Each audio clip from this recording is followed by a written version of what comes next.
Today on JCTV, Mid-Missouri Art News, Mr. Benjamin Lowder out of Central Illinois and Cherokee Street Gallery out of St. Louis.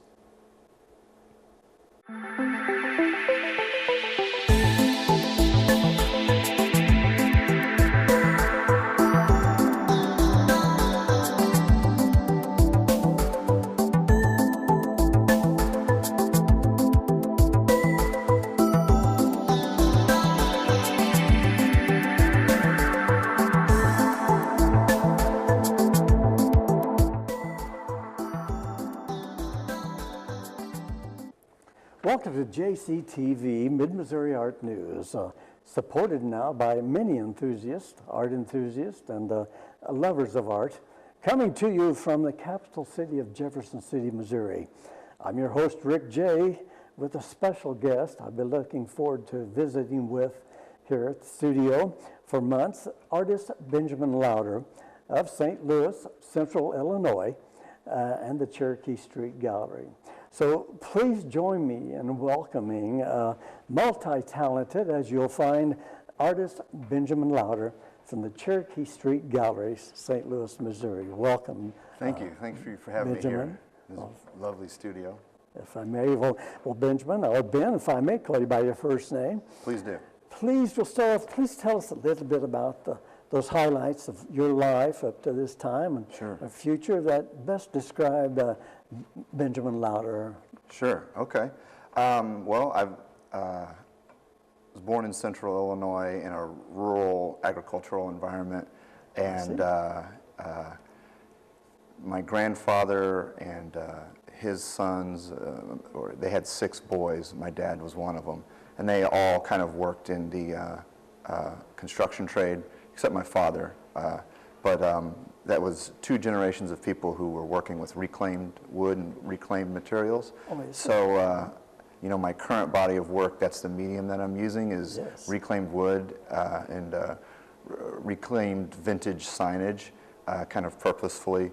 But, so I guess I would be the 3rd generation of Lowders who are working in reclaimed materials. Reclaimed materials. Yeah. It began from more of a kind of a practical utilitarian standpoint, but now it's, for me, it's kind of evolved into more of a aesthetic or philosophical angle on it. Oh, excellent. I can see the philosophical especially, and we're going to get into that in the second segment, really get into it deep and learn about it, because his artwork with the reclaimed materials really speak well, as you'll see. And he has a very beautiful storefront there in, beg your pardon, St. Louis, Missouri. Well, let's kind of say, there had to be a point where you really was inspired. You just all of a sudden did a light go off, or I've done art my entire life. I mean, as from my youngest memories would have been doing art or feeling a sense of value over my ability to make art. It's always been a key kind of part of my identity. Probably one of my earliest memories was a bunch of change was on the coffee table. I arranged it into a pattern, and a babysitter came over and was really impressed. And that house would have been before I was 4 years old, so that's probably put a light bulb over my head, like, oh wow, I can get praise for if I have a seeing vision, not a vision, but visualizing something on the wall, and then he adds to it with a line, or as soon it becomes an antelope or what have you, and then he finds the reason. Like you all go out and hunt, and I'll stay here and draw, and I'll speak to the higher being and make it a safe trip. Probably praised too, also, from his artwork on the cave wall. So I can identify with that. It's almost genetically. Also, I know why some of us have had the feeling of art, or wanting to display what's inside, what we're seeing to others in an artistic fashion. That's started with me. I know at least probably 4 or 5 years old also. So Yeah. it's an interesting topic alone, just to where you began. So you basically was inspired by your own, shall we say, accomplishment. Well, yeah, or just that's where you get started, and then as you go along, you know, art's always been the kind of the backbone of whatever I did, whether even getting up into high school and you know, building furniture and drawing blueprints and seeing how math interacts with artwork, and then eventually building a house, and you know, that's also has aesthetic and mathematic properties to, you know, convey that.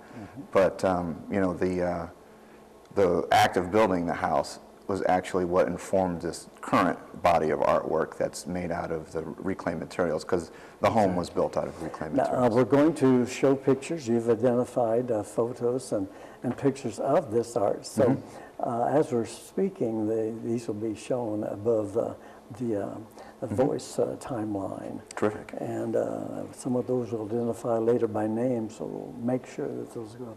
I'm so impressed. It's almost, I see your art almost in a Native American fashion, that you see a lot of jewelry by the Navajos, for example. I've gotten that kind of feedback from people, and it surprised me a little bit, but when because that wasn't totally intentional, but when I thought about why, it was kind of obvious, because the geometry that I'm using reflects nature's geometry, or the patterns that get repeated throughout natural growth structures. There's a few limited proportions that get used over and over throughout all natural growth structures. Exactly. And then people perceive that to be aesthetically pleasing because it reflects nature, which is you know, the nurturing, supportive aspect of nature, and our, you know, our, like you're mentioning, our ancestral memories around that come forward, and you automatically perceive it to be aesthetically appealing. Exactly. If anyone, you know, wants to Google it, it's called a phi ratio. Is PHI ratio, and I won't go into that ad nauseum, but that's you taught me a new term. Yeah, phi ratio. So like when you mention the Native American or indigenous people are more embedded in the natural world, and their creation is reflecting nature. So you end up with a lot of the same aesthetic, kind of accidentally, and then you know, people recognize that and identify that. So you basically tap into people's aesthetics without them even possibly knowing. But as an artist, we want people to identify with us and what we have, and then if you can tap into that, and you never know, because each one sees it differently. So I can understand that, and that's really interesting that I saw the same, I guess. That, so you have, in a sense, captured that, and that's, you know, it works. It does, and it sure shows in your art. Oh, thank you very much. Beautiful, awesome. Yeah. It sure is. So even back to the totem pole. You know? Yeah. And different things in the Native American art is always related to nature. Yeah. Well, I'm glad you identified that. I mean, I think, you know, that's another thing that really interests me, mythology, and how we kind of collectively relate to nature and try to create narratives that give meaning to things and give order. And that's something I've kind of gotten fixated on, is meaning. Like, and that was my area of study even in college. It's called semiotics. Semiotics. It's how we attribute meaning to symbol systems. Semiotics. Yeah. Well, that's interesting. On the show, we never know. We have a basic guideline, but we never know what we can tap into, again, to use the term loosely today.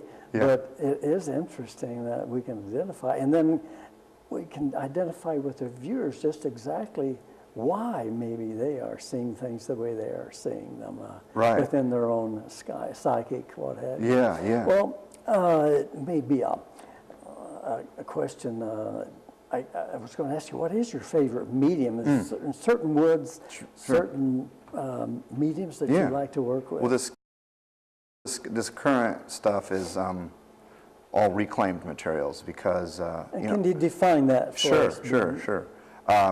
It's old structures throughout the Midwest that I tore down barns and whatnot to build our home out of, because I didn't want, like I said, I've seen it demonstrated in our family, so I know that it works. It's aesthetically pleasing, and it doesn't waste resources. I'm not going to a lumber yard buying stuff that got milled in the Pacific Northwest and then trucked across the country. So, it had a sustainability component that, for me, not wanting to contribute to deforestation.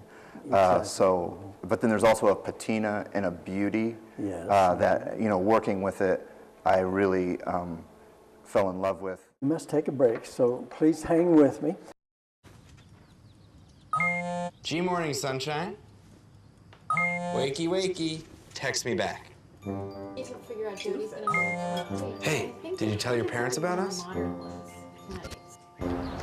Let's skip first period together. Did you get all my texts? Is practice over yet? Where are you at? Are you with your friends? That's L-A-A-A-A-M-M-E-E-E. Capital X, lowercase o, capital X, lowercase o. I love you. JK. I hate you. JK. Are you ignoring me? We're in a huge fight right now. Is this something I did? I can see your lights on. I'm coming over. What'd you dream about? Me? I'm lonely. Holla back. Holla back. Let's try something new. Nude pics. Send me some. Text me.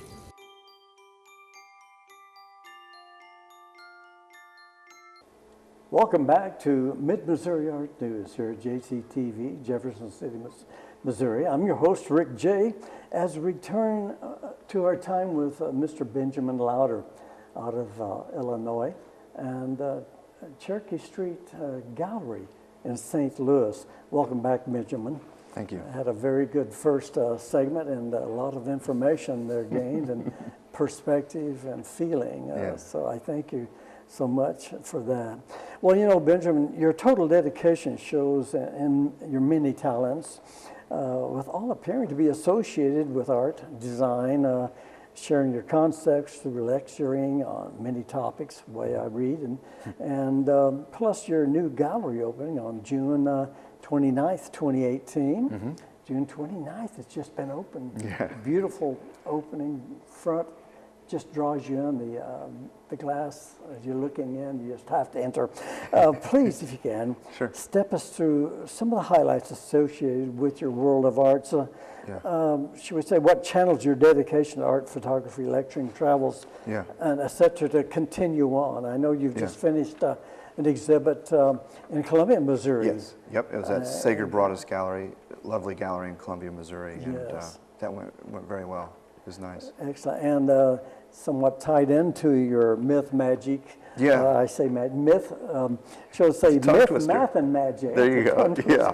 Okay. That's why I refer to this current body of work I've been working on, because those are the things that I'm all kind of tying together. Right. That's what I thought you was trying to do, is kind of build them under one umbrella. So the math refers to this package of ideas called sacred geometry.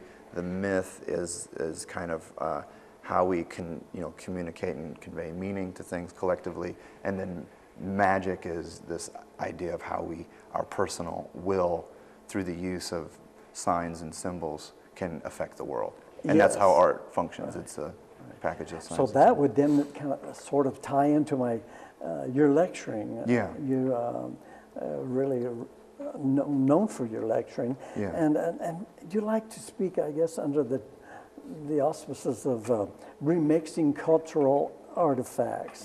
Again, to display these these feelings that you just spoke of. I guess it's kind of a dance between being nostalgic for the old object and the old vintage advertising and the old barns and the old material, and but not being stuck in the past. It's Move a way on forward. Honor it, and don't squander it and waste it, Right. but transform it for something that can carry us forward to the future and show progress.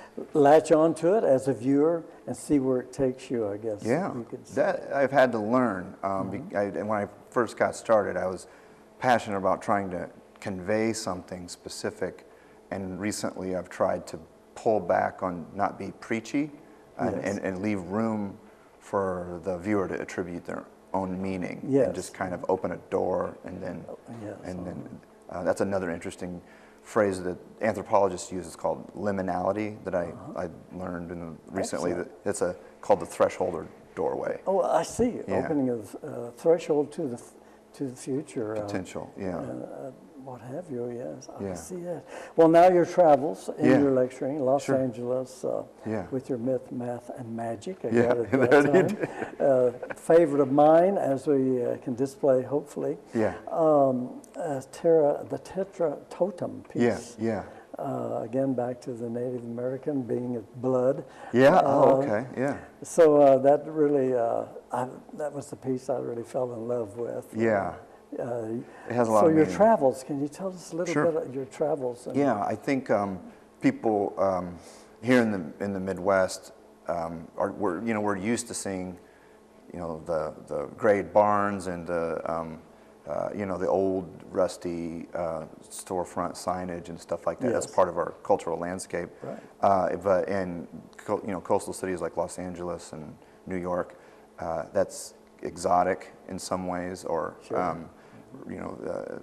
they don't have that same heritage there, and but they also are very interested in it from a standpoint of sustainability. You see a lot of these very shishi type of restaurants in Venice Yes. Beach, and the walls are totally covered with Midwestern weathered barnwood. Yes, I use the barnwood for my frames, a lot of my pieces that It's nice. are basically identifiable to Missouri farm life, and pieces that I've got, I'm working on it now. So again, I use that aesthetic feel of the barn and the colors, the patina, what have you. So again, I can identify, and I know a lot of our viewers probably enjoy that also. Well, now, tell us a little bit about the murals on the Meridian. That was a project that I initiated out of Southern Illinois University at Edwardsville, where a guy that I really draw a lot of inspiration from taught, named Buckminster Fuller. He built a building there called a geodesic dome. Geodesic, I can identify the geometry. Yeah, that was really appealing to me, especially from the geometry standpoint, and it informs my art because if you see it, I use triangles and different combinations to create all these patterns.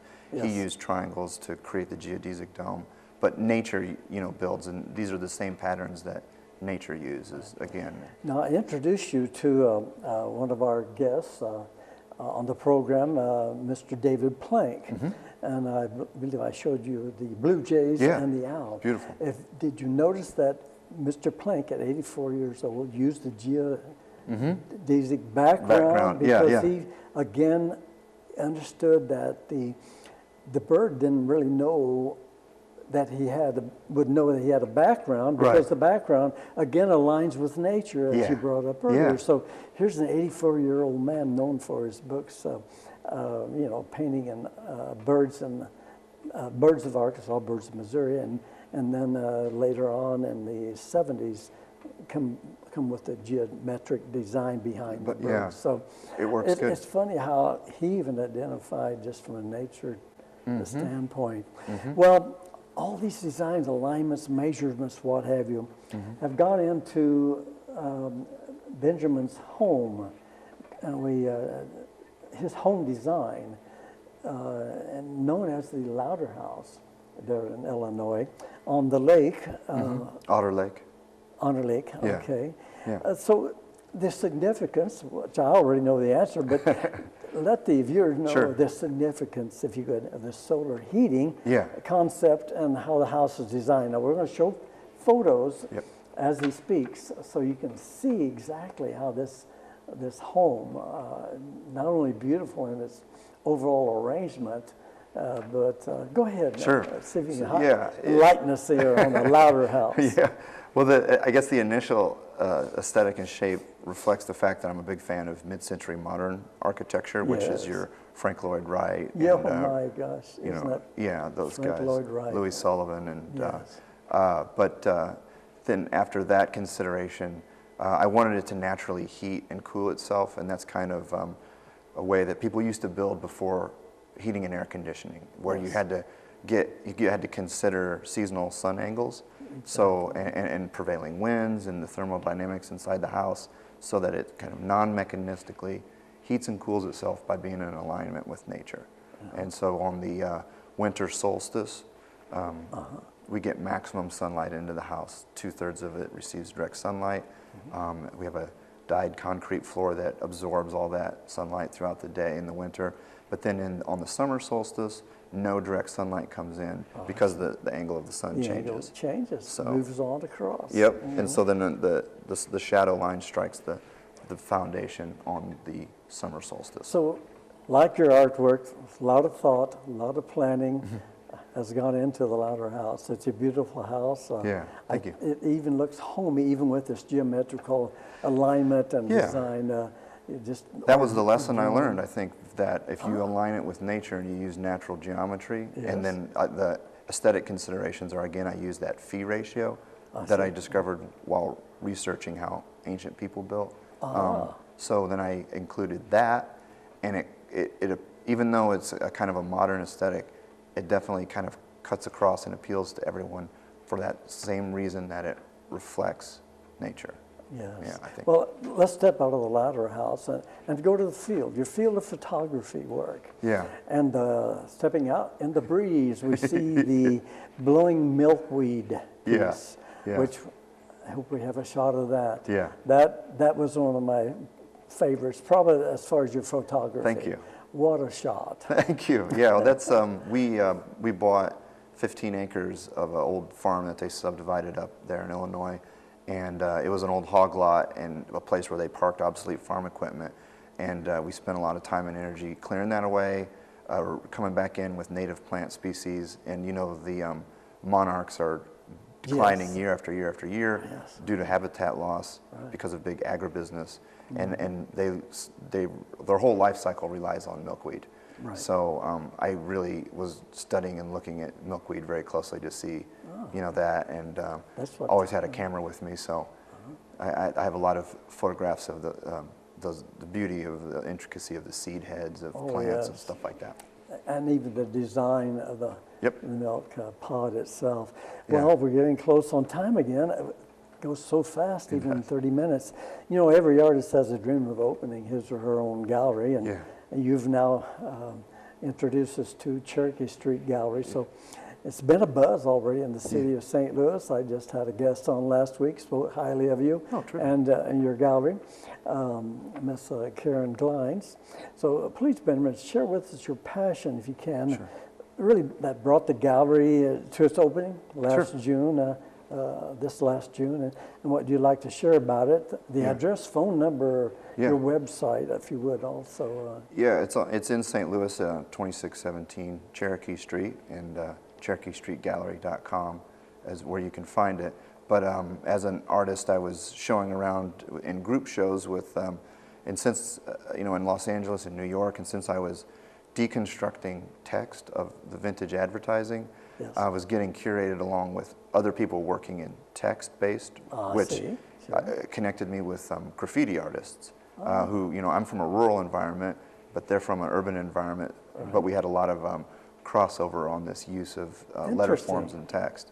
It was an interesting crossover, and I had, seen lots of things being curated incorrectly. I felt like people were being overlooked who should be getting credit for innovating, especially in that graffiti art world. Yes. And when this opportunity came, I thought, all right, well, I can show people who I feel voices need to be added to a narrative of a branch of artwork that's globally dominant right now. I mean, the most valuable American artist was formerly what you'd say, graffiti artist or street artist. In the beginning. Yeah, Jean-Michel Basquiat, Well, and he works in text as well. Please so. join me in a first chance you get in St. Louis. Let's visit the Cherokee Street Gallery. I can't wait to go see it firsthand. Like I said, it just invites you in from the outside. The lighting is great, and a lot of consideration, I'm sure, in that, and the design layout of the gallery also. Well, I thoroughly enjoyed visiting with you, Ben. We are about to run out of time, so do you have any final words of inspiration to share with our viewers that you'd like to leave their thoughts with? I would say, that everyone has a unique voice, and if you're honest to your voice and your personal experience, you absolutely cannot go wrong. Don't feel like you have to adhere to what's popular or what's accepted in convention. Right. Just honor your own personal perspective, and you can't go wrong if you report that honestly. Just be yourself. Do from you. the heart. That's right. And don't listen to others, just do your thing, as they used to say. Excellent. Right. I think I can interpret that into my own lingo. I thank you. Well, on behalf of JCTV, Mid-Missouri Art News, I want to thank you for sharing so much with us here on Mid-Missouri Art News, Benjamin. Thank you. Okay. Well, next year on Mid-Missouri Art News, my guest will be artist Leanne Perello of Capitol Arts Gallery in Jefferson Missouri, and a photographer, Curtis Hendricks, that you're going to be interesting. It's going to be interesting for you to listen to their story. So Curtis Hendricks is known for his photography in the area on metal, a new way of producing, showing excellent pieces on metal. So you'll want to tune in for that interview. That's coming up. I want to say thanks to JCTV and our producer Gloria Enlow and crew, and thank you our viewers for watching. Look for more Mid-Missouri Art News right here at JCTV. And don't forget YouTube. I'm Rick J. saying, see you next time.